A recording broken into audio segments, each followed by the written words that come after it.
कहानी माँ तुम कैसी होती हो। विमल बहुत परेशान था। उसे समझ में नहीं आ रहा था कि वो इस परिस्थिति से कैसे निपटे। वो अपनी माँ को बहुत चाहता था, किंतु उसकी पत्नी और बच्चे उसकी माँ से बहुत दूर भागते रहे, क्योंकि उसकी माँ की एक आंख नहीं थी, साथ ही उसकी कमर भी 90 अंश पर झुकी थी।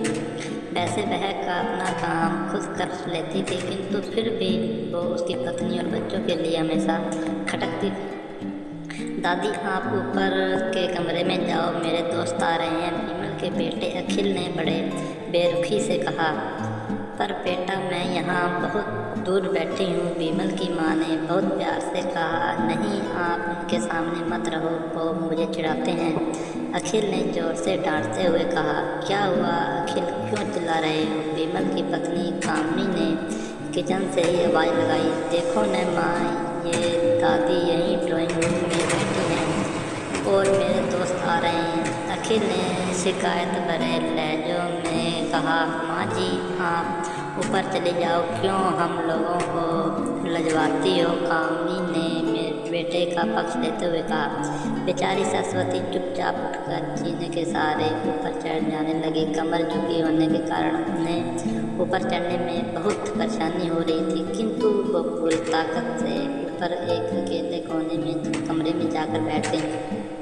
किंतु विमल बाजू के कमरे में सब सुन रहा था। उसे कष्ट हो रहा था, उसकी माँ को अपमानित होना पड़ रहा था, किंतु वो असहाय था। अगर वो कुछ कहता तो पत्नी और बच्चे उसका विरोध करने लगते हैं। दूसरे उनके तर्क भी सही लगते हैं क्योंकि वो एक प्रशासनिक अधिकारी था, उसका सामाजिक स्तर बहुत ऊंचा था, उसकी ससुराल भी एक उच्च घराने में थी, अतः वह चुपचाप इस तरह हर दिन अपनी माँ को अपमानित होते देखता रहता था।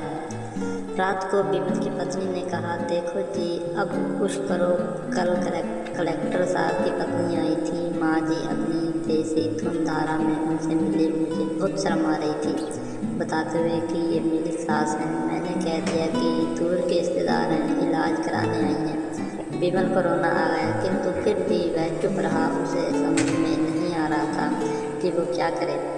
अपने बेटे की मनोस्थिति को सरस्वती अच्छी तरह से जानती थी और बेटे को कोई कष्ट न हो, इसलिए वो हर बात को चुपचाप सह लेती थी। विमल बहुत उदास रहने लगा। एक तरफ परिवार और सामाजिक स्तर पर जीने की प्रतिबद्धता थी, तो दूसरी ओर आखिर माँ अपने बेटे की यह हालत नहीं देखी गई। एक दिन उसने अपने बेटे से कहा, विमल, बहुत दिन हो गए हैं, मैं अपने गाँव जाना चाहती हूँ, मुझे वहाँ पहुँचा दो, मेरा यहाँ मन नहीं लग रहा। किंतु माँ, वहाँ तो कोई नहीं है, तुम्हारी देखभाल कौन करेगा? विमल ने आश्चर्य से पूछा।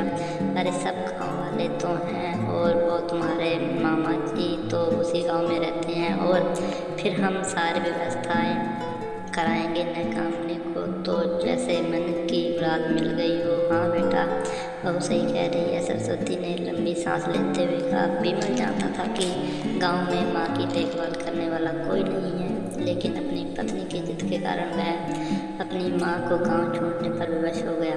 माँ को गांव छोड़कर आते वक्त उसे रोना आ रहा था तथा अपनी बेवसाही पर गुस्सा भी आ रहा था, किंतु परिवार, पत्नी और समाज ने उसके लिए इन मनोभावों को दबा दिया और वो सुकून सा महसूस करने लगा। कुछ दिनों के बाद उसके चाचा, जो अमेरिका में रहते थे, आने वाले थे।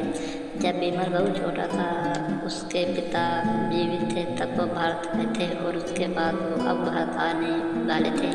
पूरा परिवार और आस पड़ोस बहुत उत्साहित था।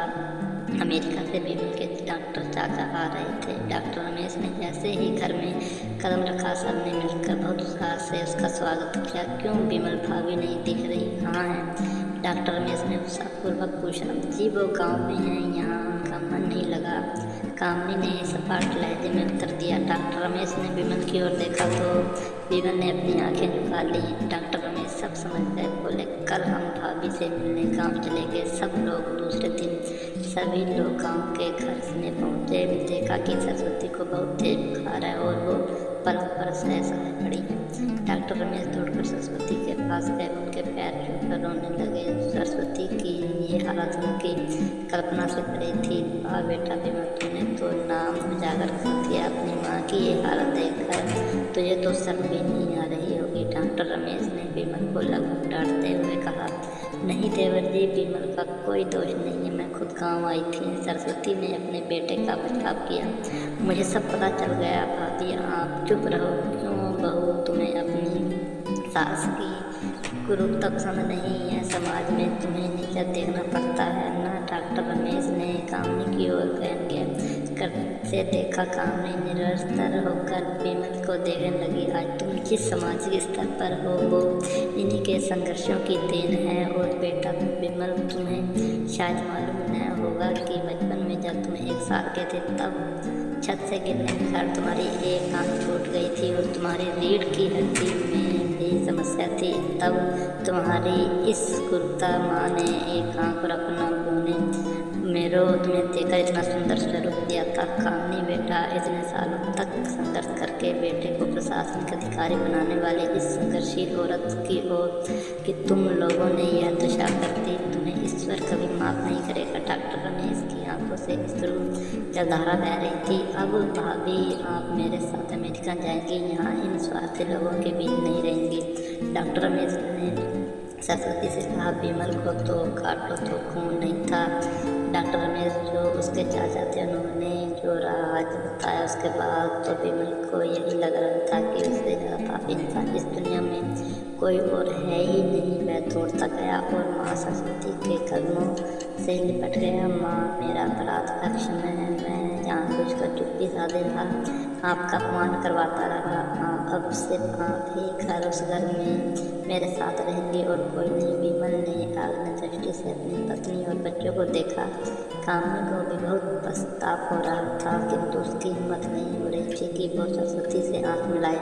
सरस्वती ने कामनी की मनस्थिति को समझकर उसको पुचकारते हुए अपने पास बुलाया और विमल को डांटते हुए कहा, खबरदार, जो मैं लोग को मुझसे अलग करने की कोशिश की तो तुझे ही घर से निकाल दूंगी।